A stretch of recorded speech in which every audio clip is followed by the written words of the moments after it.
Pardon my French, will you please? Because I'm going to start this with the phrase trompe l'œil.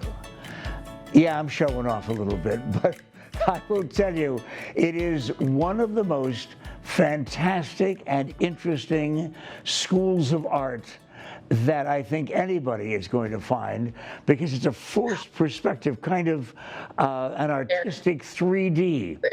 And I was introduced to it with a muralist who has a gallery in Mesa, and her name is Gina Ribaudo. And Gina Ribaudo is a muralist who does a variety of things, including trompe l'œil. Gina, I'm introducing you to my audience. Introduce them, please, to what you do with trompe l'œil and that 3D look. Okay. Hi, everyone. So I've been a muralist for 25 years, and one thing I do is it's a trompe l'œil effect. It means to trick the eye. It's a French term. And so in a person's home or backyard or in a business, I can create an illusion that the wall isn't there and the space just keeps going. So I can be sitting in my dining room, and right next to me is an interior wall of my home that is also a canal in Venice, and looks exactly like I'm in a gondola in Venice. It's a magnificent addition to the interior of a home.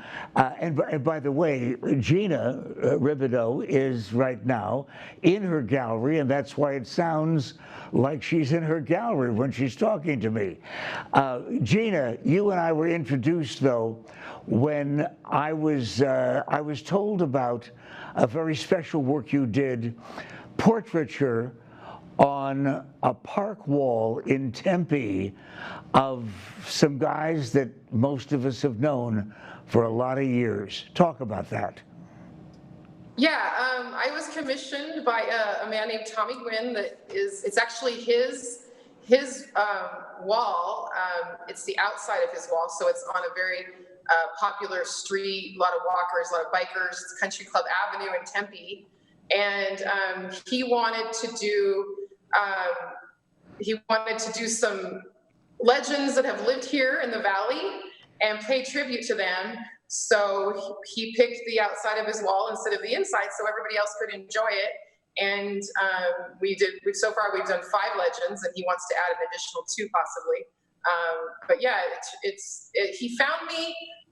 He liked my style of art, and he saw some of my work at Tempe Marketplace, and so that's how he reached out to me. And local musicians who have passed after terrific careers with Alice Cooper and the Gin Blossoms, along with a number of others. But I suppose I was particularly attracted to what you did, not only the quality of the art and the portraiture, but because also my good buddy that I miss so much, Mike Condello, from the Wallace&Ladmo show. You included him, and yes, an awful lot of us are really appreciative too, who not only were on the show but also grew up with it.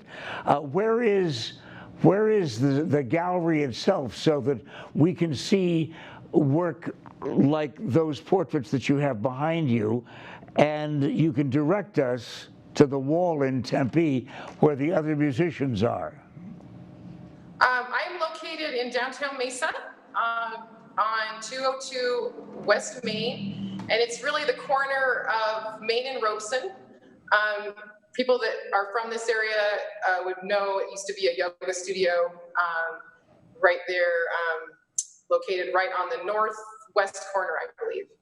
Well, since I started this segment with my very, very rough French, and we talked about trompe l'œil, that 3D look that you can have in your house, the website really shows it off, and how extraordinary it is. Tell people where they can see some of that work. My website is ilovemurals.com, so pretty easy to remember. And I also showcase a lot of my work on Instagram and do a lot of stories on there. and that's at I Love Murals. And Gina's work can be seen around the country. It's remarkable what a humble artist, a muralist in Mesa, Arizona, has done to get that kind of national attention. We're proud of you, Gina. And once again, that wall that was owned by, or is owned by, a gentleman who commissioned Gina to do these 5 now past musicians is in a place called Cole Park, and I think it's on Country Club in Tempe. If there's any question at all about the address, the location, you can always get in touch with Gina at I Love Murals, and I do. And I'm kind of fond of you too, Gina. Thank you so much. Oh, I'm fond of you too, Pat.